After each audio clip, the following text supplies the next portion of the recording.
रायगढ़ नाम के गांव में पूनम नाम की एक लड़की रहती थी। उसके पिता एक मजदूर थे जो कि बेहद ही गरीब थे। उन्हें अक्सर पूनम की शादी की चिंता सताती रहती।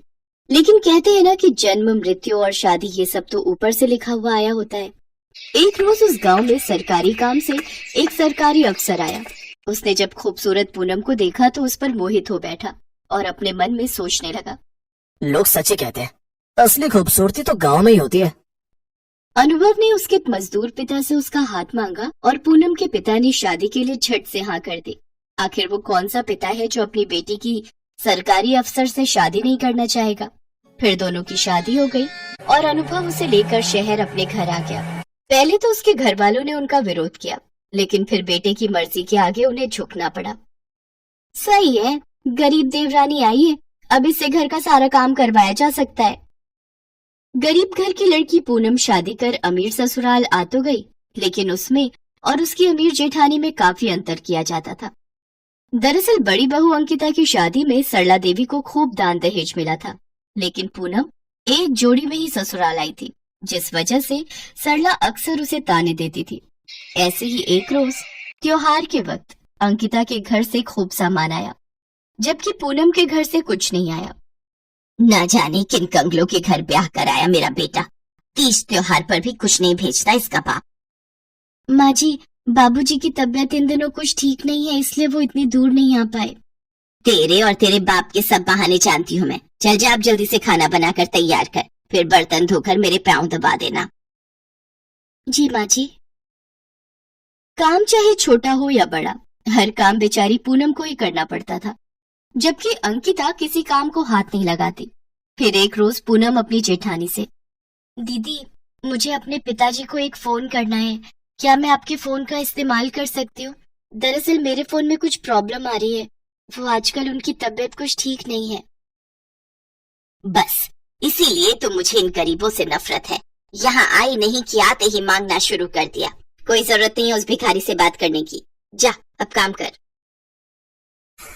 बेचारी पूनम रोते हुए काम पर लग जाती है, लेकिन उसका ध्यान अपने पिता की ओर ही था।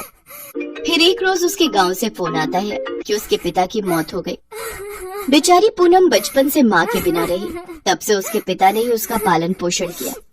दरअसल पूनम की माँ का देहांत जल्द ही हो गया था, जिस कारण पूनम अक्सर माँ के प्यार के लिए तरसती रही। वो सोचती थी कि ससुराल जाकर अपनी सास से वो प्यार पाएगी, लेकिन ऐसा हुआ नहीं। सरला देवी अक्सर उसे खरी खोटी सुनाती रहती। अब उसका इस दुनिया में कोई नहीं था जिससे वो अपना दुख बांट सके, सिवाय उसके पति अनुभव के, लेकिन वो भी अक्सर काम के सिलसिले में बाहर ही रहता। एक दिन अंकिता चिल्लाते हुए, अरे मेरे रूम में अभी तक कॉफी क्यों नहीं आई? ये पूनम कहाँ मर गई? माँ जी देखिए ना, अब क्या सुबह की कॉफी के लिए भी दिन तक का इंतजार करना पड़ेगा? रुक, अभी बताती हूँ उस गरीब को। सरला फ्रिज से ठंडा पानी निकाल कर एक बाल्टी में भरती है और बेचारी पूनम के ऊपर गिरा देती है। तुझ महारानी को यहाँ बेड पर पड़े पड़े खाने को नहीं देने वाली मैं। चल खड़ी हो और उठकर घर का काम कर। वो माँ जी, मेरी तबीयत ठीक नहीं है, मुझे बुखार है। ये सब ड्रामे ना कहीं और जाकर करना। चल उठ और काम पर लग जा, तुझ गरीब को मैं यहाँ मुफ्त की रोटियां नहीं तोड़ने दूंगी।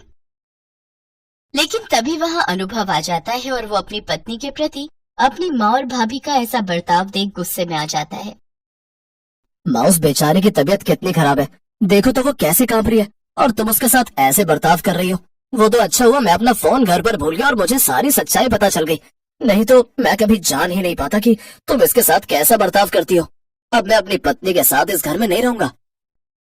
अनुभव डॉक्टर को फोन करके बुलाता है। वो पूनम को इंजेक्शन और कुछ दवाइयाँ देता है। 2 दिन बाद अनुभव पूनम को लेकर सरकारी क्वार्टर में रहने चला जाता है। अंकिता बहू तो बड़े घर की लड़की थी, इसलिए वो तो कोई काम करती नहीं, जिसकी वजह से अब सरला को ही सारा काम करना पड़ता। अब उसे अपनी गरीब बहू की अहमियत समझ आने लगी। एक रोज सरला की तबीयत कुछ ठीक नहीं थी, लेकिन फिर भी वो घर के काम करती रही और सोचने लगी, मेरी छोटी बहू जब से इस घर में आई थी तब से उसने मुझे एक काम नहीं करने दिया, सब कुछ कितने अच्छे से संभाल लिया, और एक अंकिता बहू है जिसे मेरी पड़ी ही नहीं। काम करने के बाद सरला अपने कमरे में बिस्तर पर जाकर लेट गई, जहां उसका बदन बुखार के मारे बुरी तरह तप रहा था। ओफो, पहले एक काम वाली घर से चली गई, तो अभी दूसरी काम वाली यहाँ बिस्तर पर बीमार पड़ गई।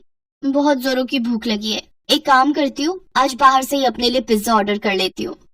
अंकिता अपने कमरे में बैठकर आराम से टीवी देखते हुए पिज्जा खा रही होती है, जबकि सरला अपने कमरे में बिस्तर पर पड़ी हुई होती है। तभी पूनम और अनुभव वहां आ जाते हैं। माँ जी, आपको तो कितनी तेज बुखार है, सुनिए जी, जल्दी से डॉक्टर को बुलाइए। हाँ, मैं अभी फोन करता हूँ। पूनम तब तक सरला के सर पर पानी की पट्टियां रखती है। कुछ देर बाद डॉक्टर आकर उसे दवाई देता है। फिर पूनम उस दिन वहीं रुककर अपनी सास के लिए खाने में खिचड़ी बनाती है और साथ ही उसके हाथ पांव दबाती और समय समय पर दवाई देती, जबकि बड़ी बहू अंकिता अपने लिए बाहर से खाना ऑर्डर करती और अपने कमरे में आराम करती। सरला को अब अपनी गलती का एहसास हो गया। जिस बहू को मैंने पत्थर समझा वो तो हीरा निकली, और जिसे हीरा समझकर अपने सर का ताज बनाया वो तो असल में पत्थर निकली। पूनम बहू, मुझे माफ कर दे, मैंने तेरे साथ बहुत बुरा किया। नहीं नहीं माँ जी, आप माफी मत मांगिए, अब आप यहाँ नहीं रहेंगी, आप हमारे साथ चलिए।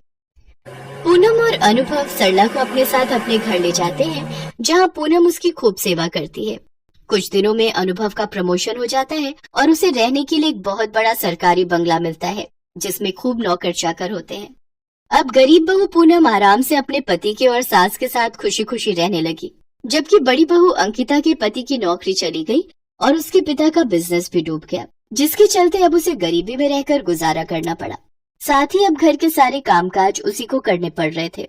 शायद इसीलिए कहा जाता है कि कब वक्त का पहिया घूम जाए किसी को नहीं पता।